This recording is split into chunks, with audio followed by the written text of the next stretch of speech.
Khamenei के अंतिम संस्कार के लिए 100 देश पहुंच चुके हैं। पूरा ईरान इस वक्त तेहरान की सड़कों पर है।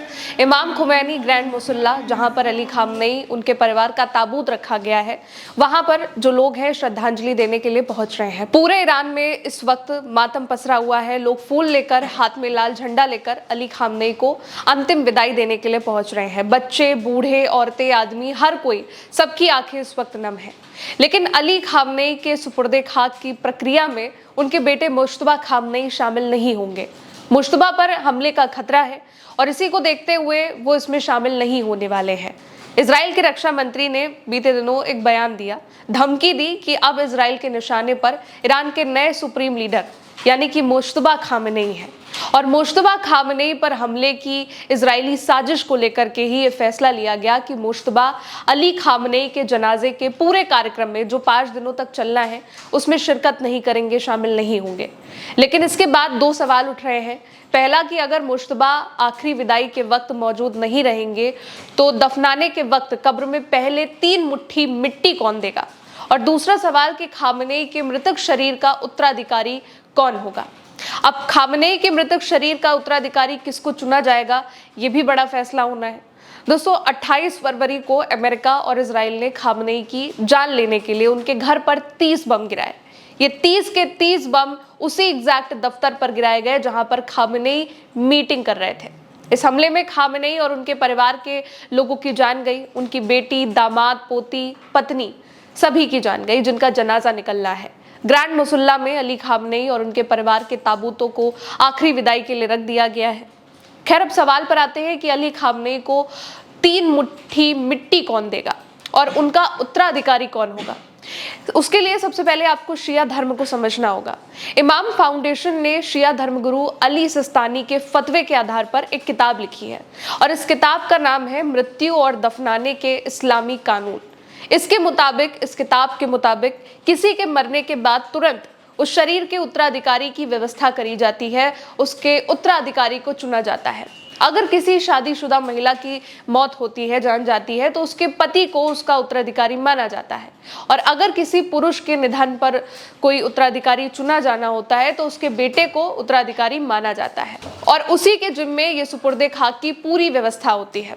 अगर किसी केस में परिवार का कोई नहीं है तो उसके करीबी रिश्तेदार को मृतक शरीर का उत्तराधिकारी माना जाता है। शिया धर्म के मुताबिक किसी कारणवश करीबी रिश्तेदार भी नहीं होता है तो पास के इमाम को उसका उत्तराधिकारी माना जाता है। सबसे पहले शव को नहलाने की प्रक्रिया करी जाती है और इस दौरान जितनी भी सावधानी बरतनी होती है उनको बहुत ही ध्यान रखा जाता है। मसलन शव को गर्म पानी से नहीं नहलाया जा सकता। नहलाने के बाद पूरे शरीर में कपूर का लेप लगाया जाता है, लेकिन ये लेप कितना लगाना है और कितना नहीं, ये वहां पर मौजूद विश्वासी तय करते हैं, इमाम तय करते हैं। शरीर को फिर से कफन में लपेटा जाता है और इसी के बाद जनाजे की नमाज पढ़ी जाती है, उसकी प्रक्रिया शुरू हो जाती है। इमाम नमाज पढ़ाते हैं। इसके बाद कब्र में शव को काबा की तरफ मुंह करके लेटाया जाता है। फिर पहले बेटा या फिर कोई करीबी रिश्तेदार है वो 3 मुट्ठी मिट्टी डालता है। अगर कोई मौजूद नहीं होता है तो इमाम और विश्वासी मिट्टी को डालते हैं। अब ईरान ने अब तक ये नहीं क्लियर किया है या अब तक ये घोषणा भी नहीं करी है कि अली खामनेई के शव का उत्तराधिकारी कौन है। हालांकि खामनेई का शव पिछले 4 महीनों से एक सुरक्षित जगह पर ही रखा गया था। ऐसे में ये भी तय है, बहुत उम्मीद है कि पहले ही उनके मृतक शरीर का उत्तराधिकारी चुन लिया गया हो, क्योंकि जब किसी की जान चली जाती है उसके तुरंत बाद ही उस मृत शरीर का उत्तराधिकारी चुन लिया जाता है। इतना ही नहीं, मुश्तबा के अलावा भी अली खामनेई के 3 बेटे और हैं। अली खामनेई के बड़े बेटे मुस्तफ़ा भी अभी जिंदा हैं। मुस्तफ़ा एक इमाम भी है, तो बहुत उम्मीद है कि दफन के दौरान उनके मौजूद रहने की संभावना है, वो भी वहां पहुंचेंगे। इस्लामी कानून में सुपुर्दे खाक के बाद फातिहा पढ़ने का भी एक प्रावधान है और ये कहीं से पढ़ा भी जा सकता है, आप कहीं से भी इसको पढ़ सकते हैं।